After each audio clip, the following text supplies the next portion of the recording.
வசுதேவ சுதம் தேவம் கம்ச சானூரமர்தனம் தேவகி பரமானந்தம் கிருஷ்ணம் வந்தே ஜகத்குரும் சசங்க சக்கரம் சகீடகுண்டலம் சபீதவஸ்திரம் சரதனகேட்சணம் சகாரவக்ஷஸ்தலபோவிகுஸ்துவம் நமாமி விஷ்ணும் சரசா சுதர்புஜம்.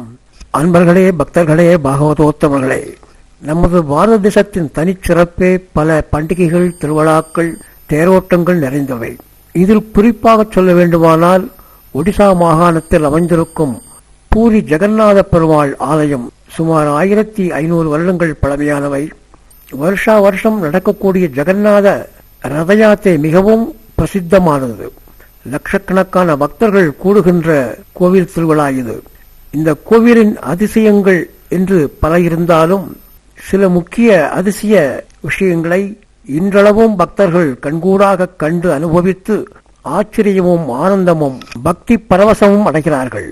ஒன்று, கோவில் கோபுரத்தின் மீது பறக்கும் கொடியானது காற்றின் திசைக்கு எதிராக பறக்கும் என்பது குறிப்பிடத்தக்கது. இரண்டாவது, கோவில் கோபுரத்தின் மீது எந்த ஒரு பறவையும் எப்போதும் பறக்காது என்பதை நாம் அறிந்து கொள்ளலாம். மூணாவது விஷயம், எத்தனை ஆயிரக்கணக்கில் பக்தர்கள் பகவானை தரிசனம் செய்ய வந்தாலும் அன்றைய தினம் கோவிலிலே தயார் செய்யும் பிரசாதம் மிஞ்சி போகாது. அதே நேரம் பற்றாக்குறையும் வராது. பக்தர்களும் பிரசாதமும் சரியாக இருக்கும் என்பது குறிப்பிடத்தக்கது. ஒவ்வொரு நாளும் புது புது மண்பாண்டங்கள் வைத்து பிரசாதம் தயாரிக்கப்படுகிறது. மறுநாள் வேறு மண்பாண்டங்கள் மாற்றப்படும். இப்படி பல அதிசயங்கள் நடக்கின்றன. நமது பூர்வாச்சாரியர்கள் பலர் ஜெகநாத பெருமாளை தரிசனம் செய்திருக்கிறார்கள். 1000 வருஷங்களுக்கு முன்னால் பகவத் ராமானுஜர் பூரி ஜெகநாதரை தரிசனம் பண்ணி கோவிலில் தங்கினார். அப்போது மூலஸ்தானம் மட்டுமே இருந்தது. ராமானுஜருக்கு நமது தமிழ்நாடு கோபுரங்கள் போல் வடிவமைத்து கோவிலை சுற்றி பிரகாரம் அமைக்க ஆசைப்பட்டார்.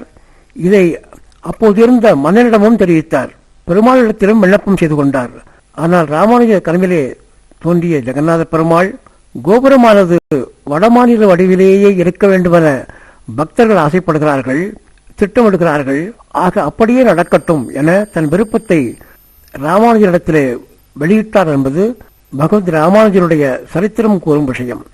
அதற்கு பின்னால் 1135 வருஷம் அனந்தவர்மன் சோடகங்கா தேவா என்னும் மன்னனால் கலிங்க வாஸ்து பிரகார முறையிலே கோவில் கட்டப்பட்டு 1150 முடிவடைந்தது என ஸ்தல புராணம் நமக்கு சொல்கின்ற விஷயம். நாம் தற்போது 2025 நடந்த ரத உற்சவ நிகழ்ச்சிகளை சற்றே அனுபவிக்கலாம் வாருங்கள். 3 ரதங்கள், ஒன்று ஜெகநாதருக்கு, இரண்டாவது பாலபத்ரா என்று சொல்லக்கூடிய பலராமருக்கு, அடுத்ததாக மூன்றாவது சுபத்ரா தேவி.